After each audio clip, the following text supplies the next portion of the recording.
నమస్తే, నేను Vamshi. Welcome to the point. పాక్లో భారత మోస్ట్ వాంటెడ్ టెర్రరిస్టుల వరుస హత్యలు జరుగుతున్నాయి. ఈ హత్యల వెనుక మిస్టీరియస్ వ్యక్తి ఉన్నారనే వార్త కూడా హల్చల్ చేస్తుంది. భారత్ నుంచి పారిపోయిన దావూద్ ఇబ్రహీంతో పాటు పలువురు మోస్ట్ వాంటెడ్ క్రిమినల్స్ పాకిస్తాన్లో తలదాచుకుంటున్న సంగతి మనకు తెలిసిందే. అయితే గత కొంతకాలంగా భారత హిట్ లిస్టులో ఉన్న టెర్రరిస్టులు వరుస హత్యలకు గురవుతున్నారు. భారత్కు అన్యాయం చేసిన వారిని ఎవరో టార్గెట్ చేసి మరీ హతమార్చుతున్నట్లు తెలుస్తోంది. దీని వెనుక ఎవరి హస్తం ఉంది, వారి మోటో ఏంటి అనే విషయం ప్రస్తుతం చర్చనీయాంశంగా మారింది. గడిచిన 2 ఏళ్లలో ఢిల్లీ మోస్ట్ వాంటెడ్ లిస్టులో ఉన్న క్రిమినల్స్ పాక్లోని భారత్ నుంచి పారిపోయిన దావూద్ ఇబ్రహీంతో పాటు పలువురు మోస్ట్ వాంటెడ్ క్రిమినల్స్ పాకిస్తాన్లో తలదాచుకున్న సంగతి అందరికీ తెలిసిందే. అయితే గత కొంతకాలంగా భారత హిట్ లిస్టులో ఉన్న టెర్రరిస్టుల వరుస హత్యలు ప్రపంచాన్ని ఒక రకంగా ఆశ్చర్యానికి గురి చేస్తున్నాయి.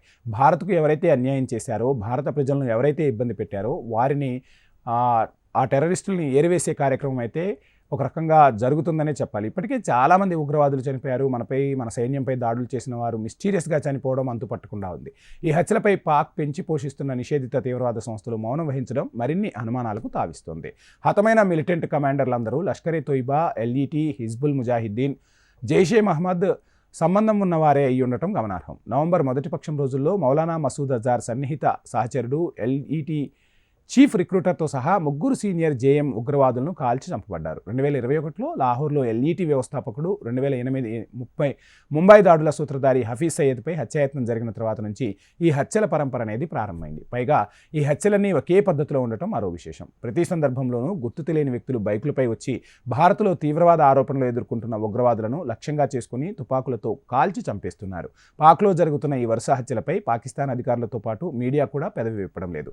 భారత టెర్రరిస్టుల వరుస హత్యలపై పాక్ మౌనం ఎందుకు అనేది కూడా పెద్ద ఎత్తున చర్చ జరుగుతుంది. హఫీజ్ సయ్యద్ లాహోర్ నివాసం వెలుపల బాంబు దాడి తర్వాత 2021లో అప్పటి పాకిస్తాన్ అంతర్గత మంత్రి రాణా సనావుల్లా విలేకరుల సమావేశంలో ఈ విషయమై మాట్లాడేందుకు కూడా నిరాకరించారు. ఇస్లామాబాద్ ఎల్ఈటీ, జేఈఎం, హమ్, ఖలిస్తాన్ వేర్పాటువాద ఉద్యమంతో సంబంధం ఉన్న భారత మోస్ట్ వాంటెడ్ టెర్రరిస్టులుగా పరిగణిస్తున్న వారి గుర్తింపులను దాచడానికి పాకిస్తాన్ మౌనంగా ఉన్నట్లు తెలుస్తుంది.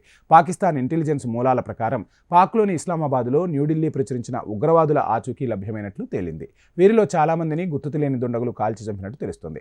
ఫైనాన్షియల్ యాక్షన్ టాస్క్ ఫోర్స్ ఒత్తిడి కారణంగా ఈ తీవ్రవాదుల హత్యల గురించి బయటి ప్రపంచానికి తెలిపేందుకు ఇస్లామాబాద్ విముఖత చూపుతుంది. మరణించిన వారిలో ఎవరిని ఉగ్రవాదులుగా పాకిస్తాన్ ప్రభుత్వం కానీ అక్కడి మీడియా కానీ గుర్తించలేదు.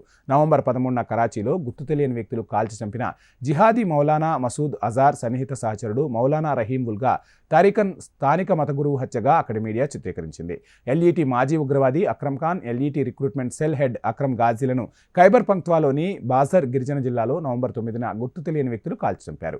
వీరిని కూడా ఉగ్రవాదులుగా కాకుండా మజీన్లుగా పాకిస్తాన్ మీడియా పేర్కొంది.